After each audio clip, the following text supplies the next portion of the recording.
Sa akin kasi wala naman po talagang anything, no bad blood.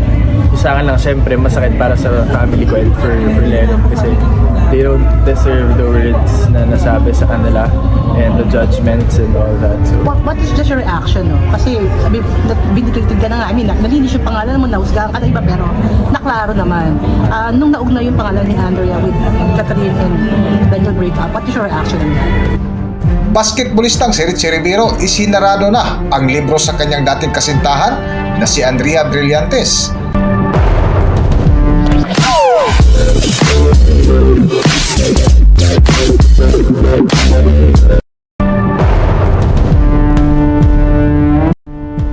Kamakailan ay humarap ang basketballistang si Richie Rivero sa media kung saan hinangaan niya ito ng netizens sa kanyang mga sagot na di umano ay tama lang na hindi ito nag-comment o magsalita tungkol sa ex-girlfriend niyang si Andrea Brillantes. Rich, nung kasagsagan kasi ng mga issue, medyo mabigat yung mga controversy na pinagdaanan mo, no? Dumating ka ba sa point before na parang feeling mo napaka-unfair na pinuusgahan ka ng mga tao? hindi po. Kasi sa akin naman, mas ano talaga yung bond ng family, yung core namin is talagang we know na hanggat nasa tama naman and maayos naman, God will find a way to help us then through all the storms kasi lahat naman po yan hindi niya ibibigay sa atin without us, without Him knowing na kaya nating lagpasan yan, diba? So lahat po yun obstacles lang. And Naayon pa sa dating nobyo ni Andrea Brillantes na si Richie Rivero na masaya na ito ngayon sa kanyang career at love life kaya walang rason para sumausaw pa siya sa isyu ng kanyang dating kasintahan.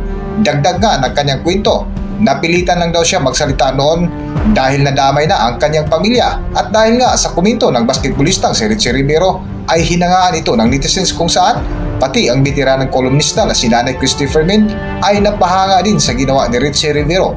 Para sa buong detalye, narito ating pakinggan ang video. I'm just glad, diba, na ngayon happy yung family, maayos kami, healthy. Yun naman po yung gusto namin lahat, healthy lahat. Do you feel vindicated?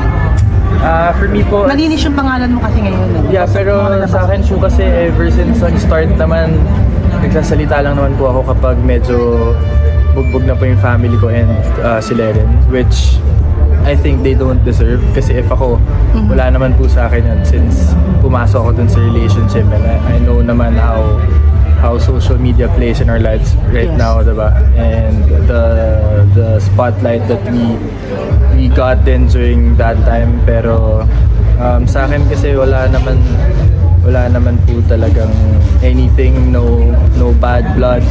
Sa akin lang, syempre, masakit para sa family ko and for Lennon kasi they don't deserve the words na nasabi sa kanila and the judgments and all that. So, What is just your reaction, no? Kasi sabi, vindicated ka na nga. I mean, nalinis yung pangalan mo, nahusgahan ka na iba, pero naklaro naman. Nung naugna yung pangalan ni Andrea with Catherine and Daniel breakup, what is your reaction on that? no comment na po.